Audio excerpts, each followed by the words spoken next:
오늘 말씀 열왕기하 5장 1절부터 14절까지의 말씀입니다. 한 절씩 교독하도록 하겠습니다. 제가 먼저 읽겠습니다.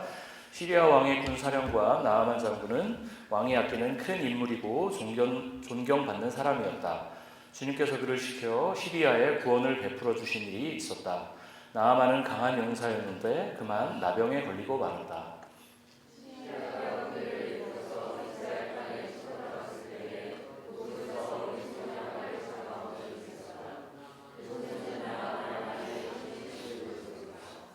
그 소녀가 여주인에게 말하였다. 주인 어른께서 사마리아에 있는 한 예언자를 만나보시면 좋겠습니다. 그분이라면 어른의 나병을 고치실 수가 있을 겁니다.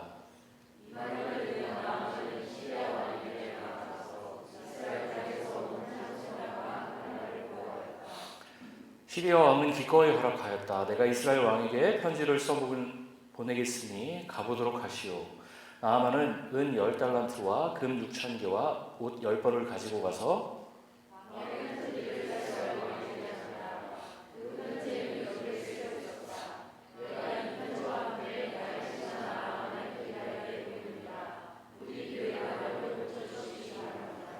이스라엘 왕은 그 편지를 읽고 낙담하여 자기 옷을 찢으며 주위를 둘러보고 말하였다. 내가 사람을 죽이고 살리는 신이라도 된다는 말인가? 이렇게 사람을 보내어 나병을 고쳐달라고 하니 될 말인가? 이것은 분명 공연히 트집을 잡아 싸울 기회를 찾으려는 것이니 자세히들 알아보도록 하시오.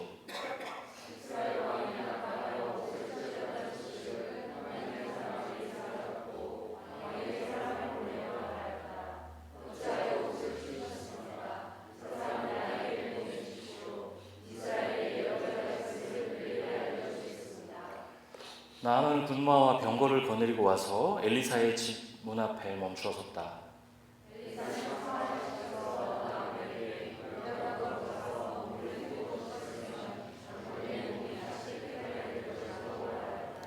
나아만은 이 말을 듣고 화가 나서 발길을 돌렸다.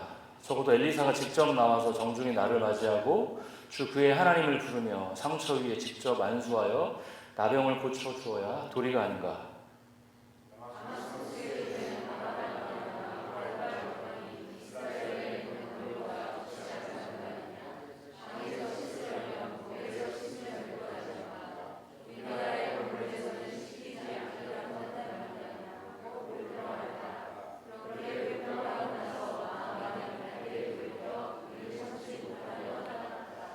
그러나 부하들이 그에게 가까이 와서 말하였다.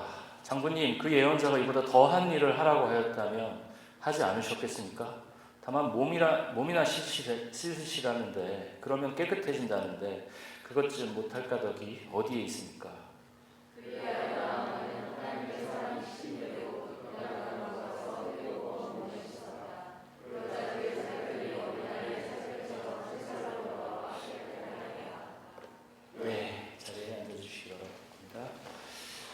오늘 말씀은 그 유명한 장군 중에 성경에 나오는 장군 중에 되게 유명한 탑3 안에 들어가지 않을까 싶어요. 유명한 장군, 나아만 장군의 이야기입니다. 제가 정확히 통계를 내보지는 않았지만 열왕기하를 본문으로 하는 그 설교 중에 가장 많이 언급되는 인물이 이 나아만이 아닐까 싶습니다. 왜 그렇게 이 본문을 통해서 설교가 많이 됐을까요? 이 사건을 어떻게 보면 다양한 주제의 설교가 무궁무진하게 나올 만큼 그 다양한 캐릭터들을 분석해보면 할 얘기들이 굉장히 많습니다. 그럼 시작을 해보도록 할게요. 한 소녀가 있었습니다. 오늘 이야기는 한 소녀의 이야기부터 사실 시작이 된다고 할 수 있습니다. 그는 어디 출신이었죠? 이스라엘 출신이었습니다. 그런데 그 소녀에게 끔찍한 일이 벌어집니다. 곤히 잠들어 있던 새벽, 이런 부분은 제가 성경에 없던 부분이지만 새벽 이런 거는 제가 약간 픽션을 추가한 거지만 상상력을 약간 동원해서 성경에 나오는 이야기들과 추가해서 얘기해 보면 곤히 잠들어 있던 새벽 무렵에 어떤 강도들이 들이닥쳤습니다. 그래서 돈이 될 만한 것들은 훔쳐가고 그 소녀를 다른 나라로 끌려갔죠. 그 소녀는 자기가 끌려가는 나라가 어디인지도 모른 채 끌려갔습니다.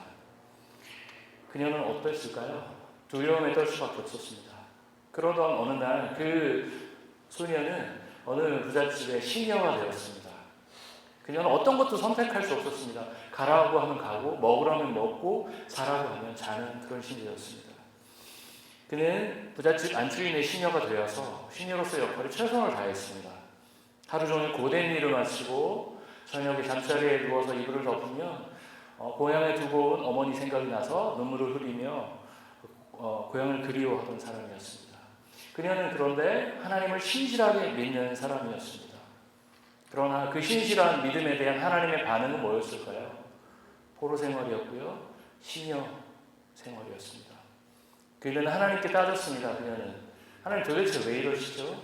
저는 하나님을 신실하게 믿는 사람인데 왜 저에게 이런 고난을 허락하십니까? 라고 하나님께 원망을 했죠. 그렇지만 출애굽의 역사를 통해서 우리 민족을 보호하셨던 그 하나님께서 나를 버리지 않을 것이다라는 그 믿음을 갖고 그 소망을 갖고 하루하루를 버티고 또 버텼습니다. 그러던 어느 날 자신이 모시던 집의 어른 장군이 나병에 걸렸다는 소식을 들었습니다. 그 장군은 나병에 낫기 위해서 모든 수단을 다 동원했지만 헛수고였죠. 그 소녀는 자신이 섬기던 안주인에게 누구죠? 엘리사라는 예언자를 추천하였습니다. 예상하셨겠지만 그 장군의 이름은 뭐였죠? 나아만 장군. 우리가 성경을 너센스 퀴즈 같은 거 할 때 성경의 인물 중에 가장 자아가 강한 사람, 에고가 강한 사람 그러면 나오는 정답이 이 나아만이라고 하잖아요.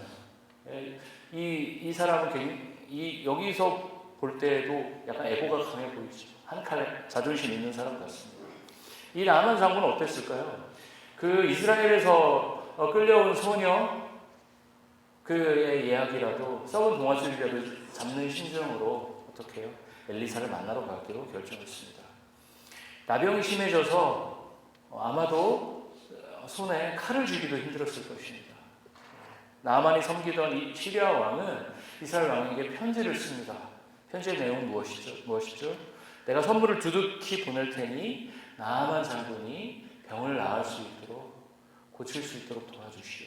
그게 편지의 내용이었습니다. 이스라엘 왕 낙담하겠죠. 내가 무슨 능력이 있다고 신이 된 신도 아닌데 이 사람을 고친단 말이야. 이렇게 투덜투덜합니다. 그 소식이 누구에게 들립니까? 엘리사에게 들립니다. 엘리사는 나아만 장군을 불러오라고 사람을 보내죠.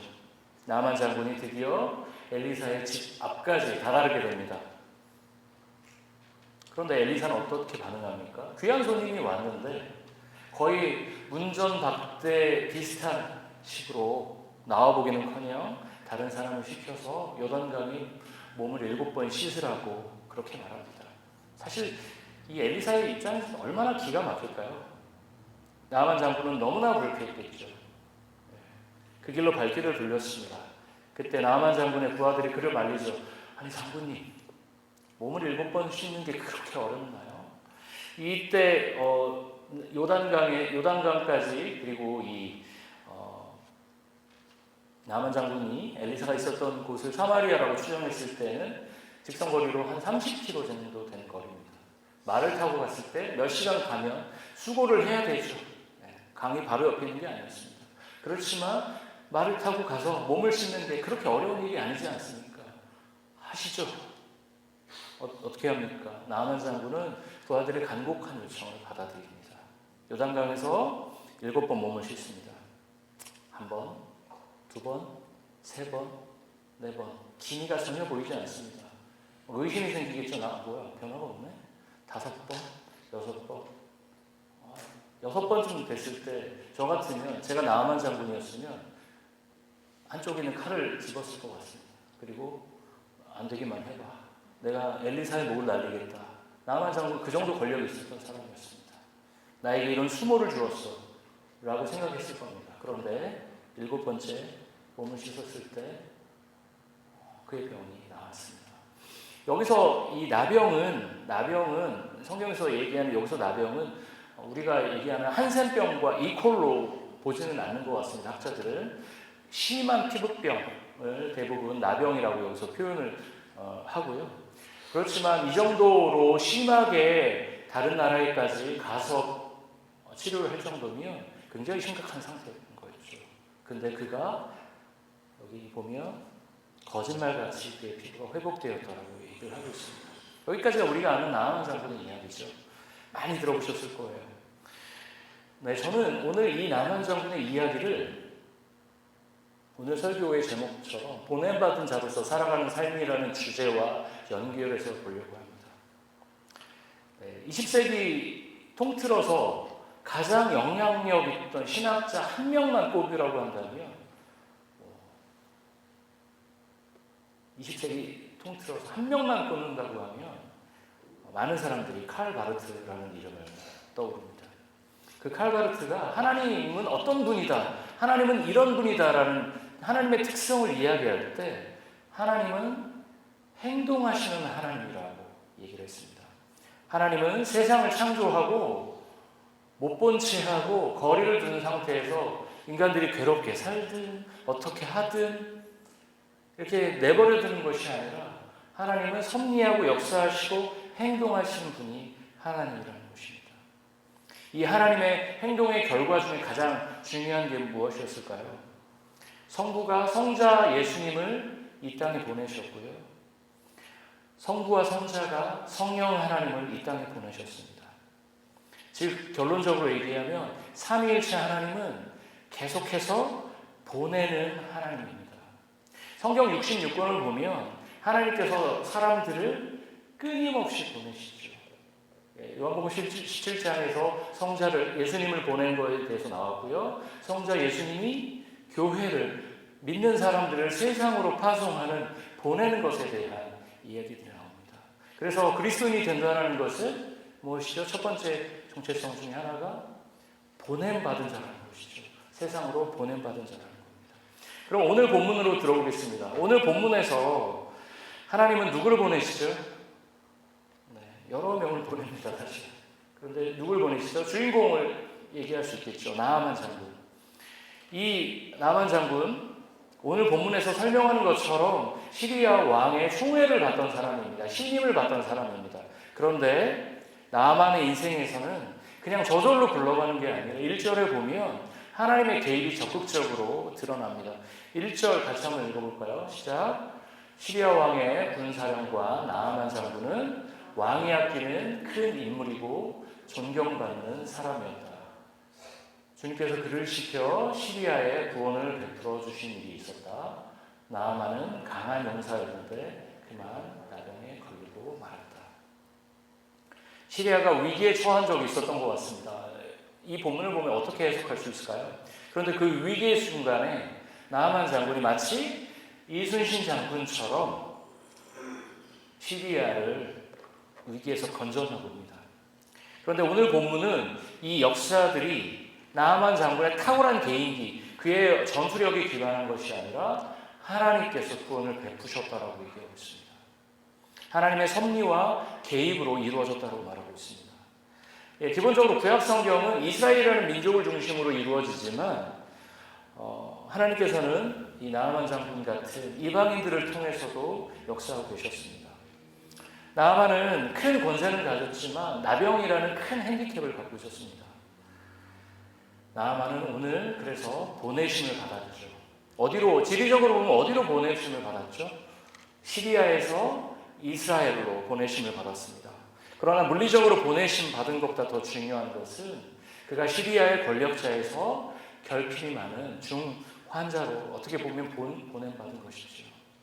그런데 결론적으로 보면 심각한 결핍을 겪었던 자에서 다시 치유받은 자로 보냄을 받게 됩니다.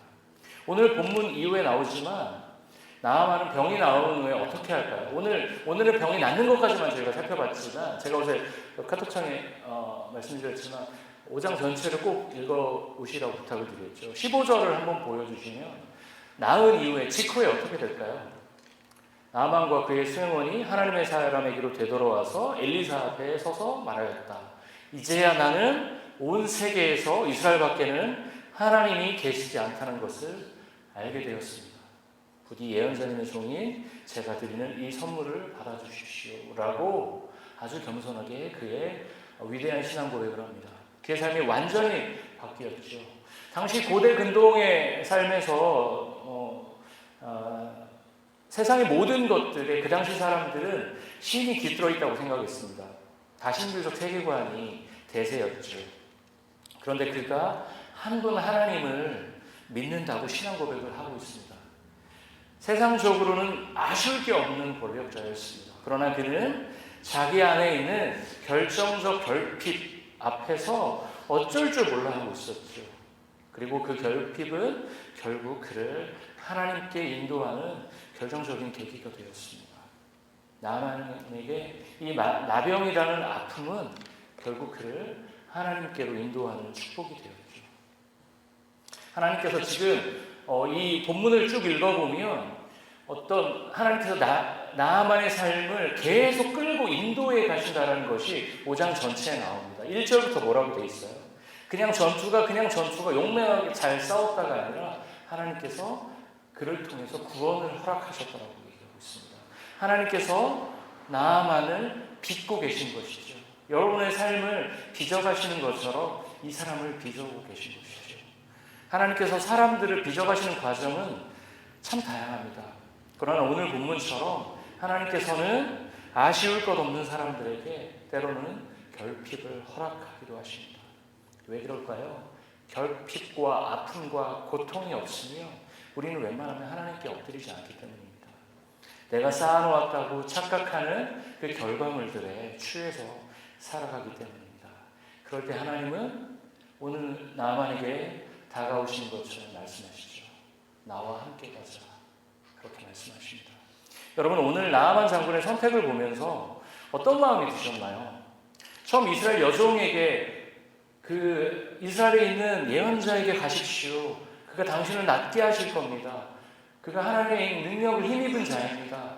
그를 통하여서 회복할 수 있을 겁니다. 라는 얘기를 들었을 때 그때 어떤 마음이었을까요?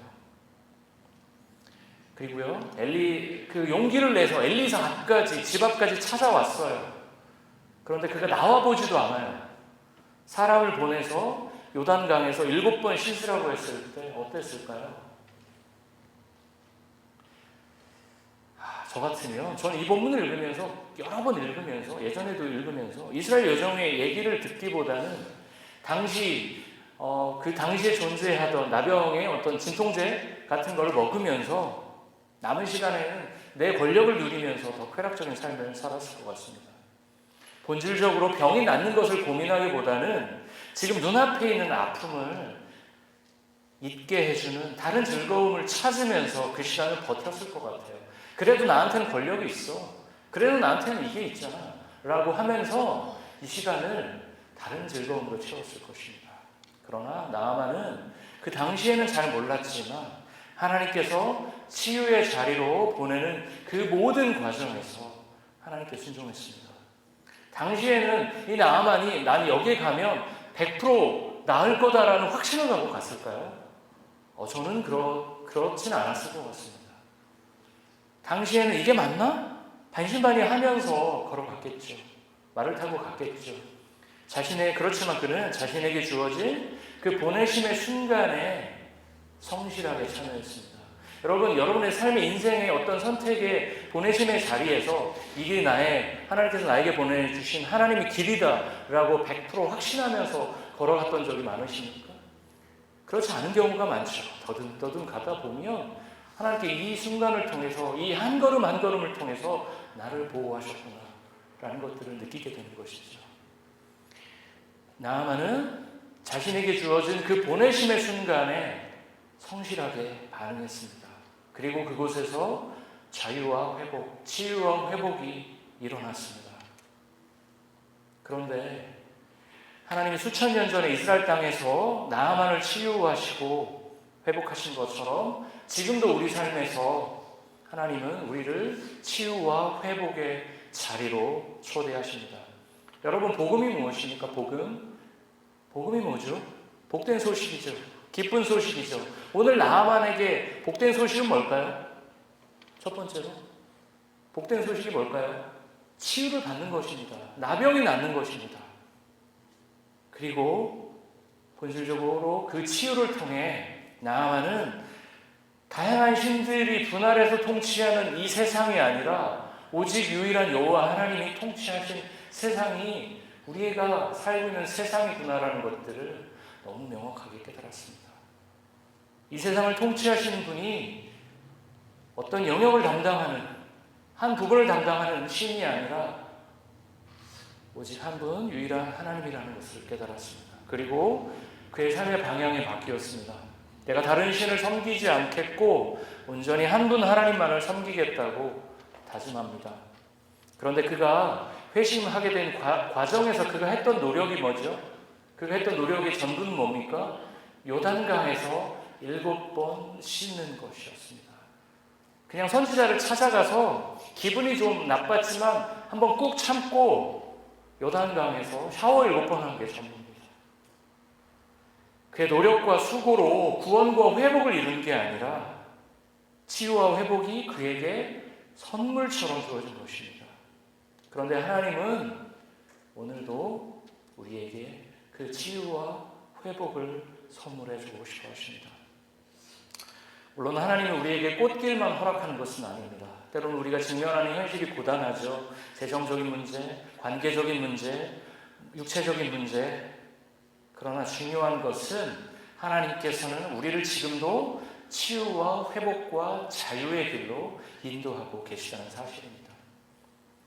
우리는 늘 하나님과 거리를 둔 상태에서 하나님이 우리에게 주시는 축복과 구원의 열매만을 따먹기를 원합니다. 어이, 저한테 다가오지 마세요. 저는 하나님과 그렇게 가까이 지내고 싶지 않아요. 제 인생에 너무 가까이 오지 마시고 제가 이 정도 거리를 유지한 상태에서 저는 살고 싶습니다. 이게 저의 사실 말로 하지 않았지만 제 몸이, 제 뇌가 했던 고백이었습니다. 우리는 그렇게 살곤 합니다. 그러나 오늘 나아만은 하나님의 보내심에 순종해서 자유와 회복을 경험했습니다. 하나님께서 여러분을 보내신 그 자리가 어디인가요? 그 자리가 치유와 회복의 자리가 되기를 소망합니다. 나아만에 대해서 상상을 좀 해봤습니다. 오늘 나아만은 그야말로 행복한 시간들을 보냈습니다. 여러분 인생에서 와 이거 진짜 내가 해보고 싶다, 내가 이것을 정말 해보고 싶다 했을 때 그것을 성취했던 순간이 있으십니까? 제가 요즘에 조깅, 달리기의 취미가 아시죠? 한국은 요즘 마라톤 붐입니다. 마라톤 등록하기가 너무 어렵대요. 순삭이래요. 그만큼 한국 사람들이 달리기에 러너스 하이라고 해서 어느 순간 달리다 보면 공중 부양하는 느낌이 든다고 합니다. 저는 아직 한 번도 경험하지 못했지만 그런 중독이 일어날 만큼 너무나 기쁘다고 합니다.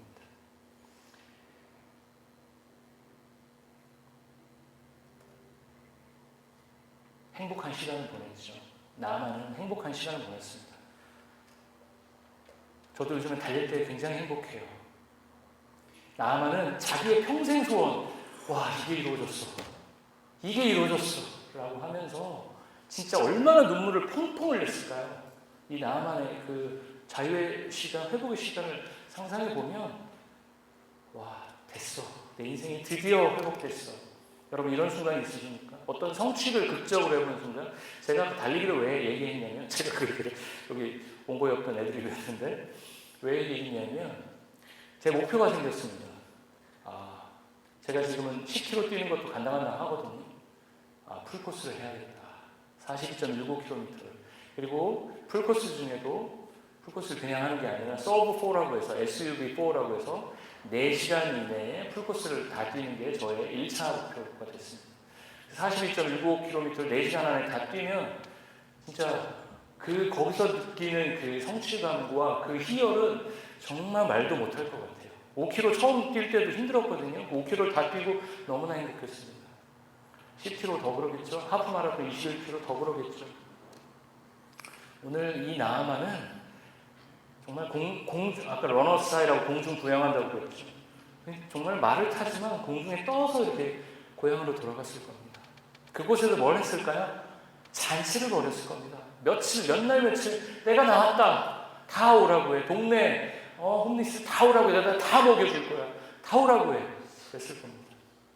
어땠을까요? 그리고 이 사람은 오늘 신앙 고백으로 보면 하나님 백성으로서의 삶을 기쁘게 살았을 겁니다. 그런데 제가 좀 상상을 해봤습니다. 그 길이 어땠을까요? 그 이후의 길. 꽃길만 걸었을까요? 오늘처럼 행복하기만 했을까요? 그렇진 않았을 거예요. 그리고 회복과 구원을 경험한 자로서 새로운 인생의 막을 시작했을 거예요. 그 길은 모르기 몰라도 여러 가지 핍박과 아픔이 있었을 거예요. 여호와 하나님을 향한 신앙 때문에 어떻게 보면 권력을 잃었을지도 모릅니다. 그러나 그는 진정한 자유와 치유와 회복을 경험했습니다. 하나님을 예배하고 살아가는 삶이 진정한 자유라는 것을 경험했기에 그 보내심을 포기하지 않았을 겁니다. 여러분, 여러분의 보내심의 자리는 어디인가요? 여러분은 어느 곳으로 보내셨나요? 보내심을 받았나요? 나에게는 결핍을 스스로 해결해 보겠다고 하면서 지금 주님이 우리에게 내미는 그 손을 혹시 거절하고 계신 거 아닙니까? 아니면 스스로가 크게 결핍이 없다고 느끼면서 혼자 잘할 수 있다고 고집하고 계시진 않습니까? 제가 이 두 질문을 던졌죠. 그런데 설교를 준비하면서 제가 이 질문을 원고에 쓰면서 이 질문은 저에게 던질 수밖에 없는 질문이구나라는 것들을 저는 깨달았습니다. 질문이라기보다는 스스로에 대한 반성이지요. 내가 하나님 앞에서 아쉬울 게 없었구나. 청빙이 된 이후에 제가 인원을 세어봤습니다. 주보를 보면서. 인원이 늘었습니다. 저희 교회가. 인원이 쭉 늘었습니다. 새 가족도 오고 하면서 내가 잘하고 있구나. 아쉬울 게 없구나. 라는 생각을 저도 모르게 하고 있었습니다. 그런 저에게 하나님은 철저히 브레이크를 아주 정확하게 거셨죠. 제가 작년에 비자가 트랜스퍼 결정이 나고 일시 보류 결정이 나면서 저는 그때도 말씀드렸지만 인생에서 처음으로 스탑 사인을 정면으로 마주했습니다. 그동안 저 스스로를 이 정도면 나빼도 아닌가?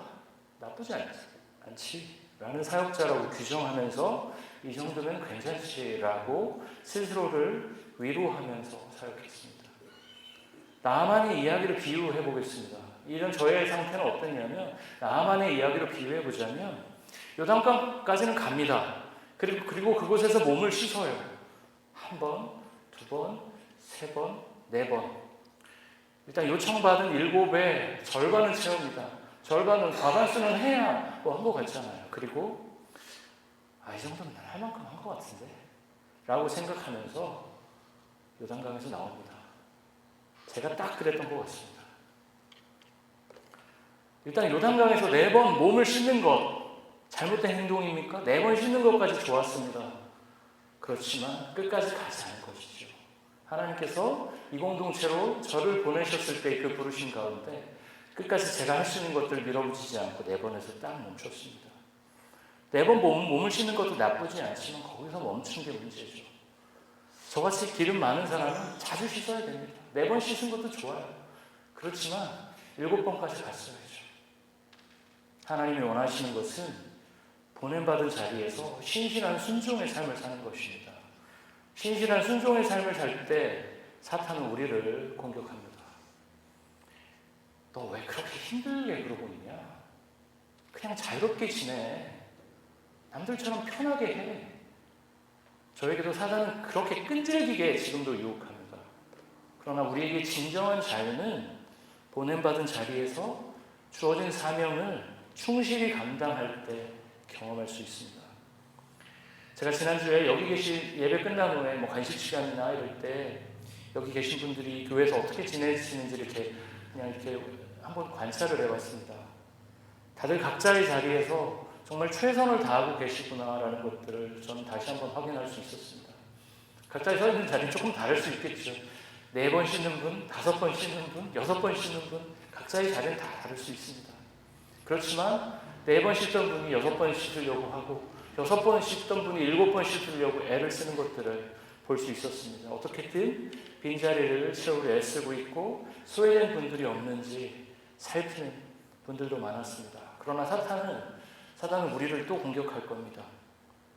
나는 요단강에서 지금 7번 열심히 시키는 대로 순종하고 있는데 왜 저 사람은 3번만 씻고 저기서 나가?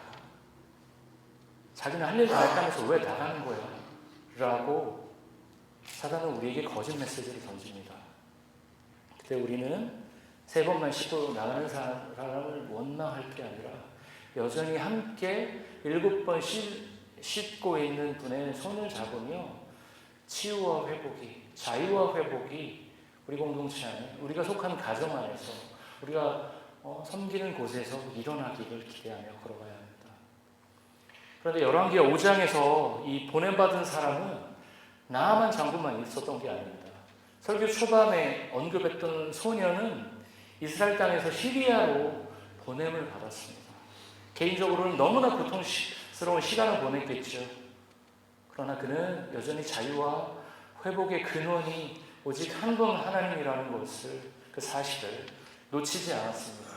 그리고 그 믿음은 결국 나아만 장군의 치유로 이어집니다. 제가 생각해 봤습니다. 나아만 장군은 집에 돌아가서 그 이스라엘 소녀를 어떻게 대했을까요? 제가 나아만 장군이라면 저는 그 소녀를 시종이 아니라 딸로 대했을 겁니다. 너는 나의 딸이다. 더 이상 너는 나의 종이 아니다. 너는 나의 딸이다. 너가 고향으로 돌아가길 원하니? 그럼 지금 돌아가라. 내가 너에게 원하는 만큼 재산을 떼어주고 너에게 진정한 자유와 회복을 선물하겠다. 그렇게 얘기했을 겁니다. 믿음을 지킨 그 소녀에게도 분명히 자유와 회복의 시간이 주어졌을 겁니다. 너무나 고통스러운 시간을 경험했지만 보냄받은 자리에서 하나님을 향한 신실한 믿음을 지켰던 그 사람들을 하나님은 외면하지 않으실 겁니다. 열왕기하 5장 후반에 보면 이스라엘 소녀의 삶과 정반대의 삶을 살았던 한 사람이 등장합니다. 그가 누굴까요? 바로 엘리사의 시종 게하시라는 사람입니다. 나아만 장군은 치유를 경험하고 어떻게 반응했죠? 자기가 들고 온 귀한 보석들을 누구에게? 엘리사에게 주려고 합니다. 그러나 엘리사는 한사코 그 선물을 거절합니다. 결국 나아만은 그 보석들을 갖고 그대로 시리아로 돌아가죠. 게하시는 몰래 나아만을 쫓아갑니다. 그리고 굉장히 많이 갖고 온 보석 중에 조금 일부를 달라고 요청합니다. 엘리사는 그 게하시의 범죄를 알고 있었지만 한번 기회를 주죠. 너 뭐 하는 거야? 이렇게 질문하죠. 회개의 기회를 주는 것이죠. 그러나 게하시는 자신의 죄를 덮으려 거짓말을 하고요. 결국 나병에 걸리게 됩니다. 사실 게하시는 어떤 존재입니까? 어떻게 보면 이 이스라엘 소녀보다는 훨씬 형편이 나았어요. 엘리사 옆에 있으면서 하나님의 놀라운 역사와 기적들을 눈으로 보던 사람입니다. 하나님에 대한 신실한 믿음을 키워가기에 너무나 좋은 환경에 있었던 사람입니다. 그러나 그에게 믿음보다 더 중요한 것은 엘리사 옆에 있으면서 떨어지는 떡고물, 전문용어 도박용어로 얘기하면 개평이죠. 개평. 그냥 떨어지는 떡고물 먹으면서 살아가는 삶이었죠. 저는 처음 이 말씀을 보면서 게하시가 너무 이해가 안 됐어요. 왜 이렇게 살지? 왜 이렇게 찐따같이 살지 싶었습니다. 그런데 게하시 입장에서 이 본문을 묵상해보면 게하시가 할 말이 있겠다 싶었어요. 엘리사의 행동을 보십시오. 나하만이 주는 금과 은을 하나도 받지 않습니다. 이게 뇌물이었습니까? 아니죠. 정당하게 어떻게 보면 노동의 대가라고 나하만이 아무 아깝지 않아. 나하만에게 뺏는 겁니까? 나하만이 기쁜 마음으로 주는 겁니다. 노동의 대가라고도 볼 수 있는 것입니다. 그런데 한사코 받지 않았습니다. 왜 받지 않았을까요? 이 치유는 엘리사가 한 게 아니에요. 하나님이 엘리사를 통해서 하신 것이죠. 그 사실을 엘리사는 너무나 잘 알았던 것이죠. 엘리사의 세계관이 확 드러나죠. 엘리사가 어떻게 살았을까요? 그의 명성에 비해서 꽤나 검소하게 살았을 가능성은 훨씬 큽니다. 당연히 그의 시종 게하시도 온갖 굳은 일은 다 하는데 여전히 삶은 팍팍하고요. 입이 대발 나왔을 겁니다. 하나님, 아니 스승님, 이렇게 하나님을 열심히 섬기고 치유와 기적과 역사를 하고 있지만, 대언하고 있지만 우리 형편은 왜 이 모양입니까? 그렇게 살았던 것이죠. 그가 왜 그렇게 행동했을까요? 게하시는 하나님께서 자신을 엘리사의 옆으로 보내셨다는 사실을, 그가 엘리사 옆으로 보냄받은 자라는 것들을 깨닫지 못했기 때문입니다. 게하시에게 엘리사 옆자리는 그저 수익 모델이었습니다.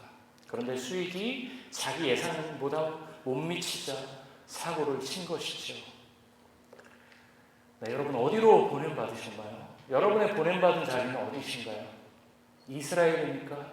요단입니까? 아니면 엘리사의 옆자리입니까?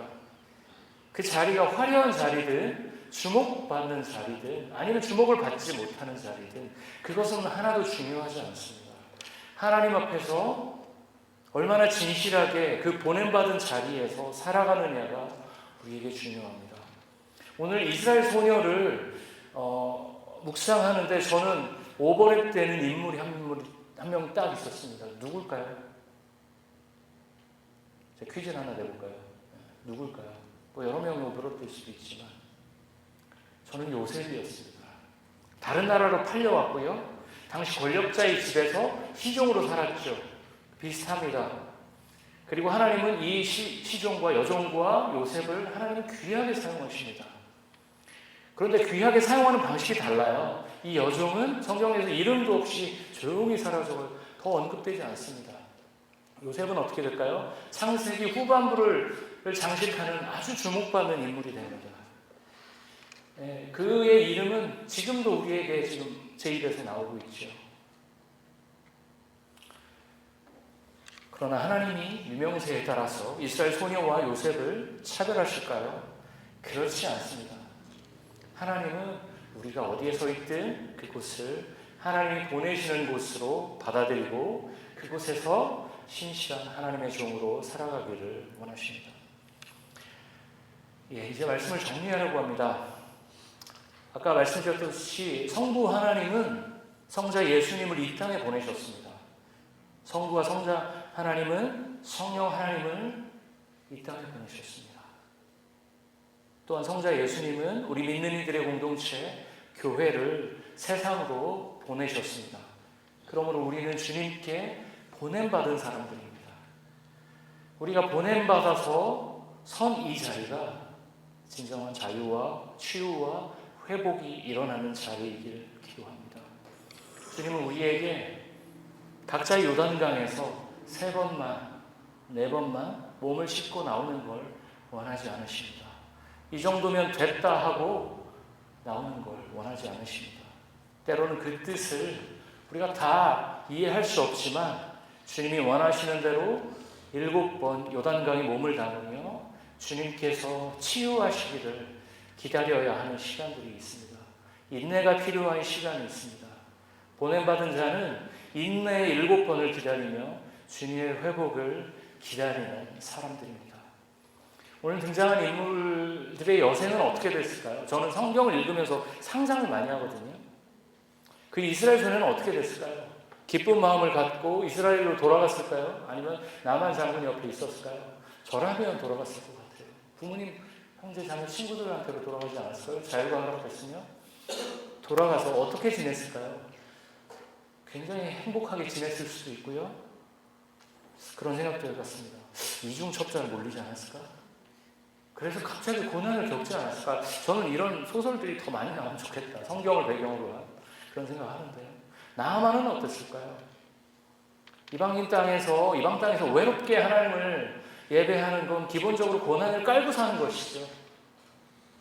게하시는 어땠을까요? 또 나병 환자로 전락했지만 저는 이 게하시에게 하나님 은혜가 한 번 더 패자부활전이 주어지지 않았을까요? 그런 회복을 경험했을 수도 있을 것 같습니다. 우리 인생도 앞으로 보냄받은 자리에서 인내의 시간을 몇 번을 그 롤러코스터를 경험하면서 지날 수도 있습니다. 몇 번을 되어 경험할지 모릅니다. 그러나 우리가 요단강을 떠나지 않는다라면 7번의 몸 씻음이 끝난 후에 주님께서 우리를 반드시 회복시키실 겁니다. 그날이 오래 지나지 않아서 올 수도 있고요. 주님의 재림과 함께 올 수도 있습니다. 그러나 분명한 사실은 다시 오실 주님은 깨어진 우리를, 부서진 우리를 망가진 우리를, 왜곡된 우리를 회복시키실 것입니다. 저는 그 회복의 날에, 그 날에 주님 앞에 내 아픔과 억울함을 다 털어놓으며 펑펑 울면서 기도할 것 같아요. 주님이 다시 오시는 그날까지 보냄받은 자로서 주님 앞에서 부끄럽지 않게 살다가 주님을 만나고 싶습니다. 그 길을 즐겁게 인내하며 함께 걸어가는 저와 여러분이 되시기를 소망합니다. 우리의 몸 씻음이 3번, 4번에서 끝나지 않기를 소망합니다. 7번의 몸 씻음을 끝내고 내가 이루었다라고 하는 순간에, 요단강에서 내 몸 씻음을 다 이루었다고 하는 순간에 주님이 그 순간에 이 땅에 재림하시기를 저는 기도합니다. 그 주님이 버리시는 자유와 회복의 잔치에 여러분들이 기쁘게 참여하시기를 소망합니다. 말씀을 마치도록 하겠습니다.